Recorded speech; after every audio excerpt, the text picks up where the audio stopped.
Uwekezaji kila siku una faida nyingi sana, na nchi yoyote ambayo imejikita kwenye uwekezaji, hiyo nchi inakuwa ni nchi ya mafanikio.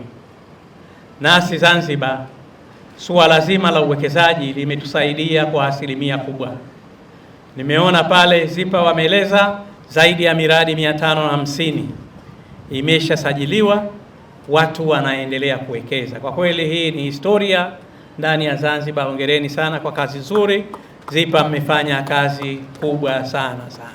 Na sisi tunasema tutaweka mazingira rafiki, tutaendelea kuweka mazingira rafiki kuhakikisha wawekezaji wetu wanapata kila wanalostahiki ili waweze kuwekeza kwa karibu zaidi. Nitumie nafasi hii kuomba sana sisi ambao tumepata kazi. Nimeambiwa asilimia zaidi ya 96 ni wafanyakazi, kwa maana ya Watanzania.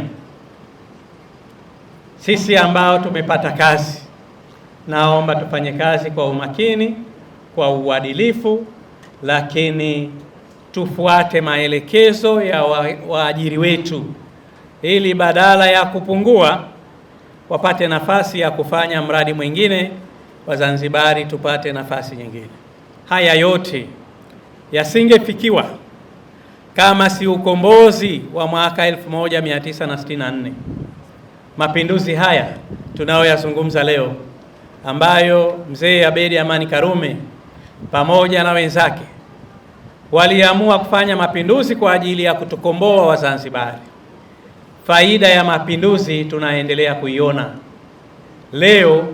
Kama ingelikuwa hatuko huru, tusingeweza kusimama hapa na Wazanzibari wakaweza kuwa na vitu vizuri kama hivi.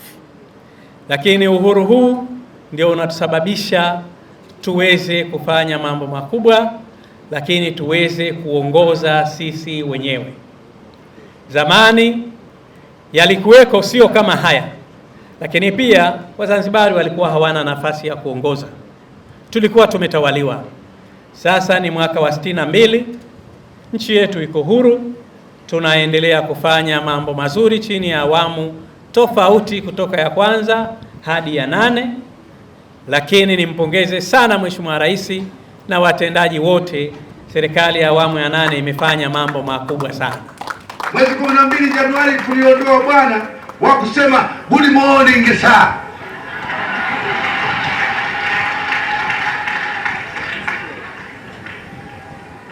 Tangu mwezi 12 Januari sasa tumesalia good morning my friend.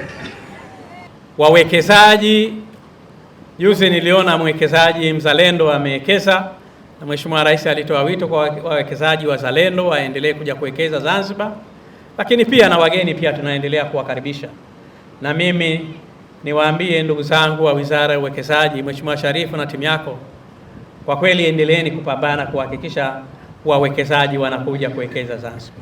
Kazi mlioifanya ni njema, naendelea kufanya kazi nzuri, na serikali tutatoa kila aina ya ushirikiano kuhakikisha mambo haya yanakwenda vizuri.